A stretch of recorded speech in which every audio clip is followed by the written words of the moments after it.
you can arrange your stickers in Classkick, which I find useful. To do so, go to your stickers, and you just need to move them, slide them however you want, wherever you want them to go. And they will do that. So I've actually, with all the stickers that I've made, arranged them in a certain order, and I've labeled them with other stickers. But today I want to talk about how to make a GIF with your stickers. And before you cringe and say I'm pronouncing it incorrectly, I would like you to know that Steve Wilhite, the creator of them, has said that they are pronounced GIFs. However, the Oxford Dictionary says that they can be pronounced GIF or GIF. So take that away. Now, I think we have more things to argue about, like how literally became figuratively. However, we're here for stickers, so let's continue with that. So, I have already saved a GIF that I'd like to work with.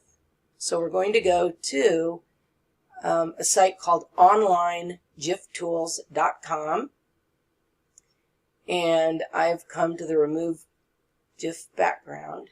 You click here, and then you pull up whatever one that you've saved. Open that up, and it will remove it for you, and then you can save it and download.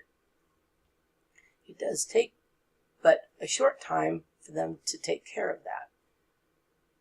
Now, we are going to go back to Classkick, and we are going to add this as a sticker. So to do that, you go back to Add a New Sticker, change the image, import custom image, and go to your downloads. Open it up. Save it, and then put it on. Now, I want to show you a couple things. First of all, that's a little bit bigger than I like. On some of the pages, if there's quite a bit of work, I would like a smaller one. So I'm going to show you how to make it smaller. And at the same time, there is this line that's under it. You cannot change that. That is so that you can write something under it, which just goes to the edit. Type in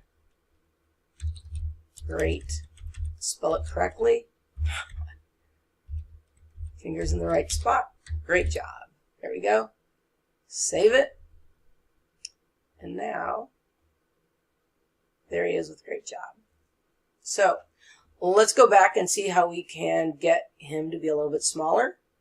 Go back to this site, and you can go down to where they have a whole bunch of options which are fun to go into. But you need to go to resize the animation. So let's go to resize, and I am going to go to the one that I already took the background out from. And I'm going to go ahead and resize it 100 by 100. And then download that one. Go back to Classkick and go back to the top, add a new sticker, change image, import, take care of that one, save it, and now you can see that we've made it smaller. So you can do the size however you want, and you can, I really like adding the words because that little white line there can get slightly annoying, but it's great because you can not only keep them in whatever order that you want, but you can also create some little animations. So, enjoy.